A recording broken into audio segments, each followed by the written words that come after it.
And I'm like Charlie. I spent many, many years in my life, many hours of my life thinking. My mind was racing uncontrollably, figuring out some way I could get even with those people. And I finally figured out a way to get even with them. Well, the way you get even with people is you pray for them. And when you pray for them, then you're even. And you see, I didn't know that. And after I got sober, I'd been sober about 3 or 4 months, I went to a little conference in Apache, Oklahoma, and I met a lady there, some of you know. Her name was Alabama Carruthers. Some of you all knew Alabama. She became a big influence on my life. And she said a couple of things that night that really struck me. She said she had a soul sickness, and I could identify with that. Because my last night of drinking, I was sitting on a bar stool, and I had a real sick feeling in my stomach, and it wasn't a throwing up type sick, it was sick feeling. And she said it was a soul sickness. I said, that's what I had, a soul sickness. And then she said another thing that night. She said, I have peace of mind today. And boy, I mean, that really struck me, because that's all I'd ever wanted was peace of mind. And I loved Alabama. She was always excited about life and what was going to happen next. And then after that meeting was over with, we were sitting around the lobby of this hotel, and it was about 3 o'clock in the morning, and I was sitting there watching Alabama operate, and it wasn't saying anything. Finally, it was just Alabama and myself and my little sponsor, George, a little black guy laying in her lap. And I began to talk to Alabama. I said, Alabama, you said you had peace of mind tonight. How did you get peace of mind? I want peace of mind. And she said, well, Joe, tell me what's going on in your mind. And I told her how I was going to meetings and going to meetings and going to meetings. But that night I'd go home and lay down and my mind would fly over and I'd begin to think about all those situations that we talked about. And she said, well, Joe, you're just full of resentments. And I said, what is a resentment? See, I didn't know. She said a resentment was old angers and old hurts that are refelt over and over and over again. And all that anger that you intended to use up on them, you're turning it on yourself and making yourself sick and blaming it on them. She explained that to me, and it took a while for me to understand. Finally, I did. And I said, well, is there any solutions for these? And she said, yes, there is. Just happens to be. And she referred to page 67 and showed me this information here. And she said, some of those deep-seated resentments like you have, you're going to need some additional help. And she said on page 551 of this book is a story of a lady who had those deep-seated resentments. And if you turn to that page in the book, she said, we'll read and see what it had to say. Well, Alabama had a purse that was about this big, and it was about that deep. And she began to look in that purse. You know how they are. They're digging around. And she finally found one of these books. I didn't think she was ever going to find it. She pulled it out of there, and she said, well, let's look at page 551 and see what this says. So I turned over to page 551 in her book, and on the third paragraph, she said, this book says that I've had many spiritual experiences since I've been in the program. Many that I didn't recognize right away, for I'm slow to learn, and they take many guises. But one was so outstanding, I like to pass it on whenever I can in the hope that it will help someone else as it helped me. As I said earlier, self-pity and resentment were my constant companions, and my inventory began to look like a 33-year diary, for I seemed to have a resentment against everybody I'd ever known. All but one responded to the treatment suggested in the steps immediately. All but one automatically began to disappear when she saw how dumb they really were. But this one posed a problem. It was against my mother, and it was 25 years old. I had fed it, fanned it, and nurtured it as one might a delicate child, and it had become as much a part of me as my breathing. Now, it had provided me with my excuses for my lack of education, my marital failures, personal failures, inadequacies, and, of course, my alcoholism. And though I really thought I'd been willing to part with it now, I knew I was reluctant to let it go. One morning, however, I realized I had to get rid of it, for my reprieve was running out. And if I didn't get rid of it, I was going to get drunk, and I didn't want to get drunk anymore. In my prayers that morning, I asked God to point out to me some way to be free of this resentment. During the day, a friend of mine brought me some magazines to take to a hospital group I was interested in. And I looked through them, and a banner across the front of one featured an article by a prominent clergyman in which I caught the word resentment. Now, he said in effect, and here it is. He said, if you have a resentment you want to be free of, if you will pray for the person or the thing that you resent, you will be free. If you will ask in prayer for everything you want for yourself to be given to them, you will be free. Ask for their health, their prosperity, their happiness, and you will be free. Even when you don't really want it for them and your prayers are only words and you don't mean it, go ahead and do it anyway. Do it every day for 2 weeks, and you'll find that you come to mean it and want it for them. and that you will realize that where you used to feel bitterness, resentment, and hatred, you now feel compassion, understanding, and love. Well, I went home after that meeting, and I got in my bed that Sunday night, lay down, and my old mind flipped over again and started racing uncontrollably. And I said, well, I think I'll pray for those people. So I started praying for those people that night, and my list got longer. The next day I prayed for those people again, and that afternoon I prayed for those people, and that night I prayed for those people. And I don't know how long it went on. It was 2 or 3 weeks or more. I don't know. But it seemed like I was in constant prayer for day and night, praying for those people. I don't know exactly what happened, but I do know that one morning, it was one of the beautiful spring mornings we have in Oklahoma, and I got stuck in this stoplight. Just the length of a stoplight is what happened. I looked over at that beautiful house sitting over there, and the grass was so green, it was just beautiful. The greenest green I'd ever seen. The tulips were in full bloom, red and yellow. The little squirrels were in the trees, and the birds were in the trees whistling, and it was just a beautiful morning. And I thought to myself, my God, how long has it been since I've seen that? You know, I could not remember. I could not remember.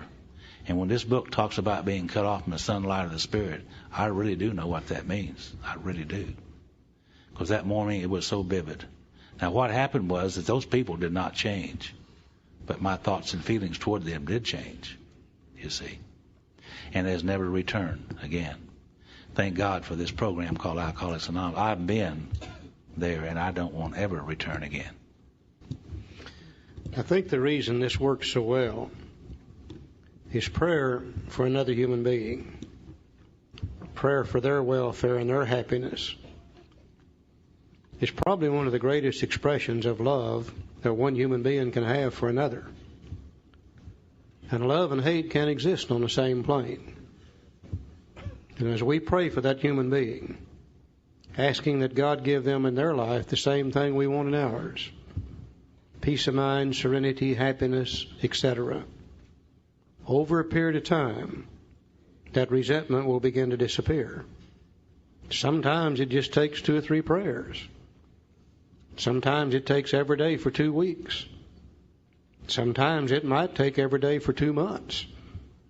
But if we will consistently do it, we will find sooner or later that resentment is replaced with love, and the resentment disappears. Now, if you've got a resentment that you don't want to get rid of, for God's sake, don't pray about them. Because if you do, you're going to lose it. I know. I speak from experience. You know, I had a guy that I really, really, really resented. And again, I think I would gladly have put him away if I could have gotten by with it without getting caught. And when I got to this part of the inventory, I went to my sponsor. Now, this is going to be one of those take it to the grave resentments. I had no desire to remove it at all. And I'd worked on all the others, but this one is stuck in there. And I went to my sponsor and I told him about it, and he said, Charlie, you've got to get rid of that resentment. And I said, I don't want to get rid of this resentment. He said, well, that's beside the point. He said, if you don't get rid of it, sooner or later it's going to get you drunk. And in my smart mouth I said, well, how in the hell do I do it? And he said, let me show you. And he took me to this prayer too. And he said, now read that and go home and do what it says, and you'll get rid of that resentment. And I went home and got down on my knees, which again I very seldom did in those days. And I said, God, I want you to give that son of a bitch everything he deserves. And that's the only prayer I had for him that day. And I prayed again and again and again, and 3 or 4 or 5 days later, I don't know when, I found myself saying something I didn't really mean to say. I found myself saying, God, give him in his life what I want in mine. The same peace of mind, serenity, and happiness that I seek for myself. And 4 or 5 or 6 or 7 days later, I don't know when, I woke up one morning, and that resentment was gone, completely gone. And it's never returned since that date. And I think the irony in the whole situation is it wasn't 30 days later.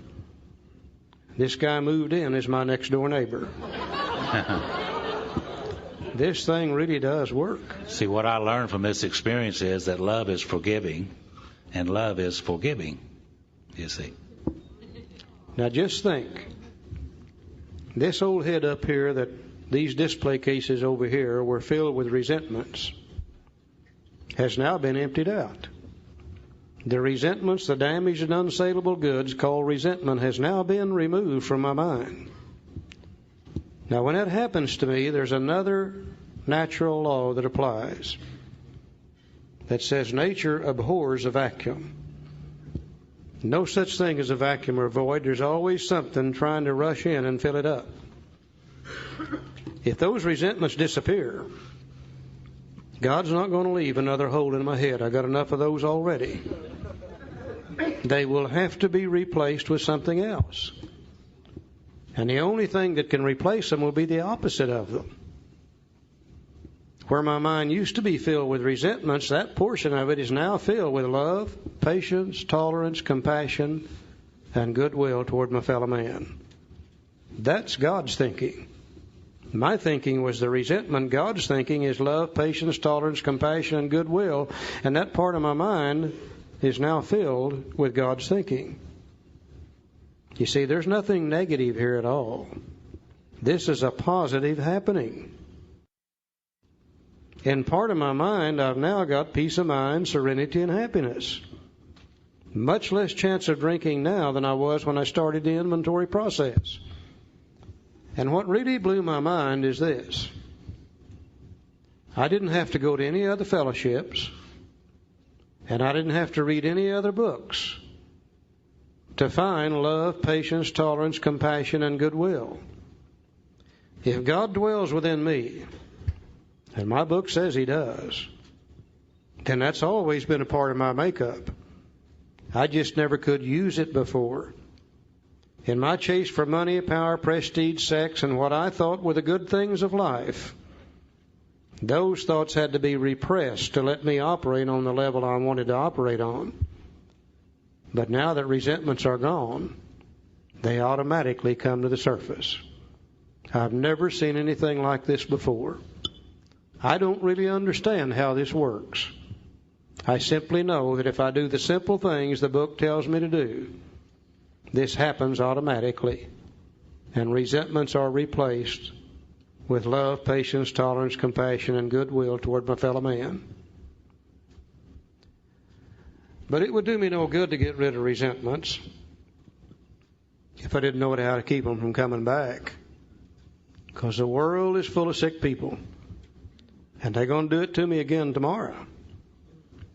And if I'm not careful, I'll resent. And it seems as though I don't get just one. When I get one, let me play with it just a little bit, and then I've got two. And let me play with those two, and then I've got 10. And the next thing you know, I'm a basket case, and I'm sick all over again. I've got to do one more thing. Let's unfold those last two columns on your inventory sheet. And let's go to page 67, and we'll see if we can't find the information to fill out the last two columns.